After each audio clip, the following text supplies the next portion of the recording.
Most people feel cozy in samsara. They do not really have the genuine aspiration to go beyond samsara. They just want samsara to be a little bit better. The underlying motivation to go beyond samsara is very rare, even for people who go to Dharma centers. There are many people who learn to meditate and so forth, but with the underlying motive that they hope to make themselves feel better. And if it ends up making them feel worse, instead of realizing that this may be a good sign, they think there is something wrong with the Dharma. We are always looking to make ourselves comfortable in the prison house. We might think that if we get the cell wall painted a pretty shade of pale green and put in a few pictures, it won't be a prison anymore.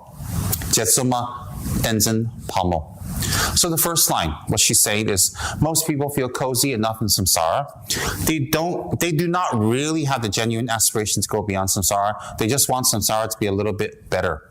So many people, they actually just want to make their situation better. Some more money, a little bigger house, a cooler room, more clothes, better food, and that's what their general aspiration of the general public is. It's more of to be more comfortable. And then the second thing she says here, the underlying motivation to go beyond samsara is very rare, even for people who go to Dharma centers. And there are people who genuinely think, wow, samsara is really a difficult place. It has no end. It's an endless cycle. It promotes and deludes a lot. It promotes a lot of suffering, and it deludes us into further suffering. And that I want to do something better. I'm going to look for the Dharma. I'm going to look for a teacher, and perhaps I need to go to a Dharma center. That type of thinking is extremely rare, even among people who go to Dharma centers. Most people who go to Dharma centers are actually looking for a quick fix.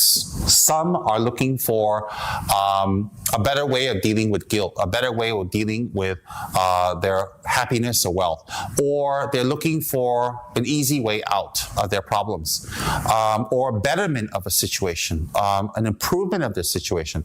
So people have many, many different types of reasons why they go to Dharma centers, but not actually the highest required motivation in order to gain full results from Dharma practice. Very rare. And it says here, there are many people who learn to meditate and so forth, but with the underlying motive that they hope to make themselves feel better. People do pujas, they do mantras, they perpetuate a protector, they pray to a yidam, they do special retreats, they do special meditations, they read books, they contemplate, they do breathing exercises.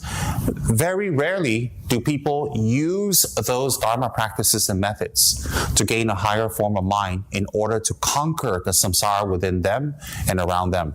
But there's an underlying motive, she's saying, that they just want to feel better. They want an improvement in their lives. Because of their underlying motive and their actual so-called true motive, that their wish to do Dharma is not really to be liberated or to liberate others or to go for the highest goal, which is enlightenment, the Dharma practices ends up making them feel worse.